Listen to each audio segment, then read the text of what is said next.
Kumpirmado na si Arvin Tolentino ay nasa Magnolia Hotshots. Nasa PBA office na at pending approval yung trade nito si Arvin Tolentino kapalit ni William Navarro. Magandang balita to dito sa Magnolia dahil magkakaroon sila ng isa pang legit shooter pagdating dito sa power forward, small forward position at magandang katandem ito nitong si Happy Gomez de Leano. So sa tingin ko pagkatapos nito kapag itong si Arvin Tolentino ay pumayag ng bumalik dito sa Pilipinas at maglaro para sa Magnolia Hotshots, sa tingin ko magkakaroon ng major movement dito sa Magnolia kasi medyo magiging crowded yung small forward position nila.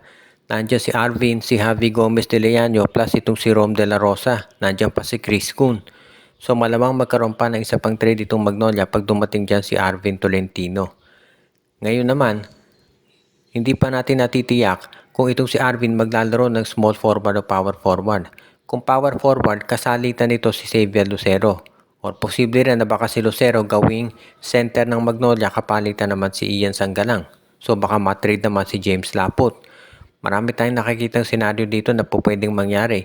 Kaya hindi na ako magtataka talaga kung itong Magnolia Hotshots ay gagawa ng isa pang major move. Itong pagkuha nila kay Arvin Tolentino ay senyales talaga na matindi yung nagiging preparasyon ng Magnolia at gusto nilang ipakita sa lahat na sila talaga ay ready na maglaro pagdating dito sa kampyonato. Alam natin na si Francis Chua ay dikit dito kay LA Tenorio at ito nagpapatunay dyan. Nung si Chito Victorero pa coach, hindi ganito kaaktibo sa trade ng Magnolia pero ngayon nakita natin talagang mga top players ay kinukuha na nila.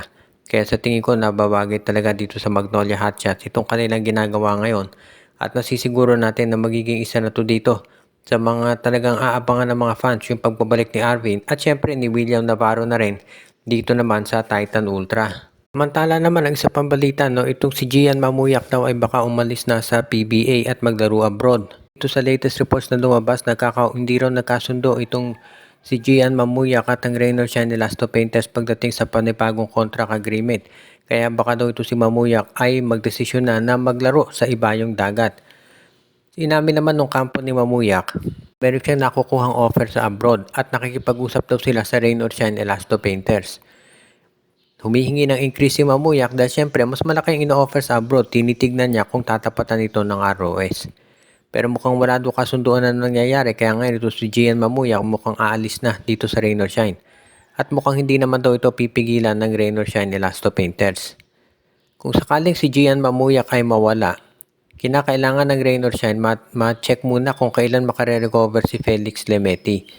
Dahil kung mawawala si Mamuyak at itong si Lemeti hindi pa makapaglalaro, malaki problema ng Rain or Shine sa backcourt nila. Dalang matitira na lamang doon si Anton Asisio at si Andre Karakot. At yan ay mga backup point guards lang. Nakita natin doon sa serye kontra sa Barangay Ginebra na hindi consistent maglaro ang dalawa. At kinakailangan talaga nila itong si Lemeti bilang starter.